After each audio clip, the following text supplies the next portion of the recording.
There isn't a day that goes by in which hundreds of people, no matter their age, long to find a place in this world.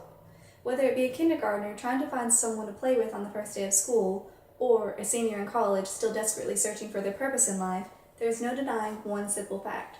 More than anything, we all want to be a part of something bigger. At this point, you might be thinking, well, yeah, but that's easier said than done. But I can assure you that this is not the case. Originating from the glorious forum that is YouTube, an assembly of literally millions of people have come together to fight against all the negativity in this vast world that we live in.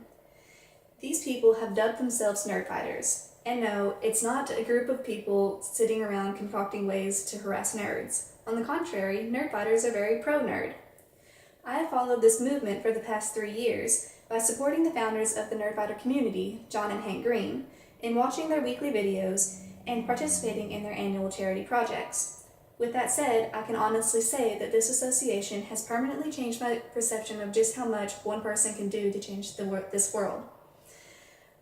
To help you understand what it truly means to be a Nerdfighter, I will explain how this community came about, the complex definition of what a Nerdfighter is, and who Esther Earl is, and the significance of her story.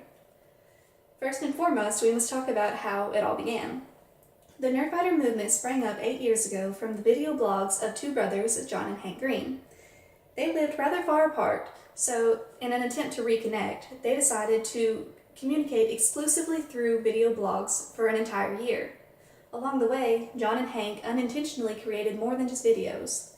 They had fostered an entire community of creative and unique individuals that would come to be called Nerdfighters.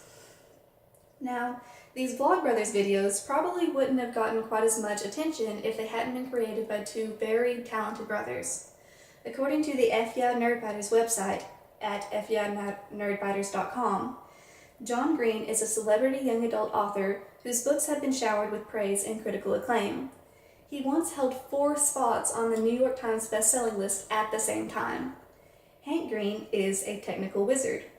He's the creator of Eco Geek, SciShow, the Lizzie Bennett Diaries, the DFTBA records, which he also sings in, and much more. Now that you know a little bit about where it all started, you might be wondering, what exactly is a Nerdfighter and what do they do? Well, Nerdfighters are people who fight for nerds and celebrate intellectualism, while fighting against world suck at the same time.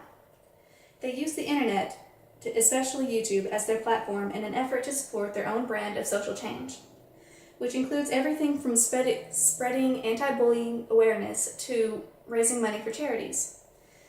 With the help of their community, John and Hank Green created the official Foundation to Decrease World Suck, which hosts the Project for Awesome every year. As stated by the Project for Awesome website, projectforawesome.tumblr.com, this program hosts a fundraising competition to raise money for organizations that are decreasing suck around the world. This past year, they raised over $800,000 in just one day's time.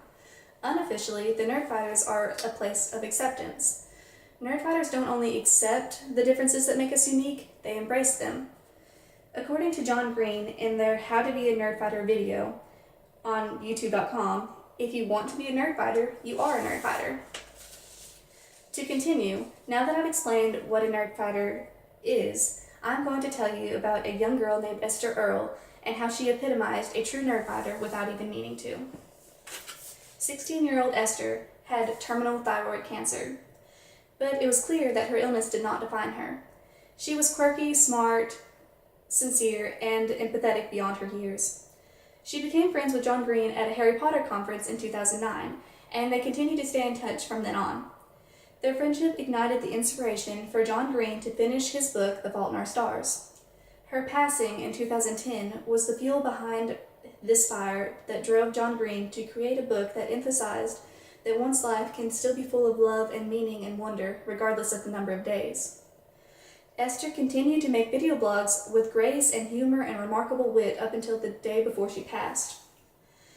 The last thing she ever filmed was a part of a collaboration video for John Green's 33rd birthday, which was on August 24th, 2010. By the time the video aired, she was back in the ICU.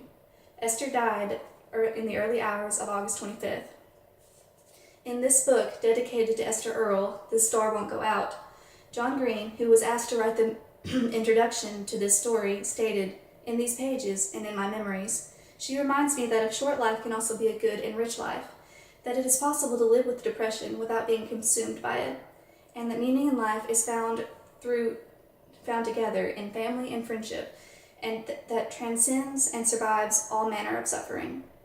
I highlight the story of Esther Earl because it captures beautifully the unblinking idealism and empathy of the Nerdfighters. Thanks to John and Hank Green, Nerdfighters are a place where everyone is welcome. A Nerdfighter is someone that has faith in the good parts of this world. They strive to live fully and love deeply, and no one understood this better than Esther.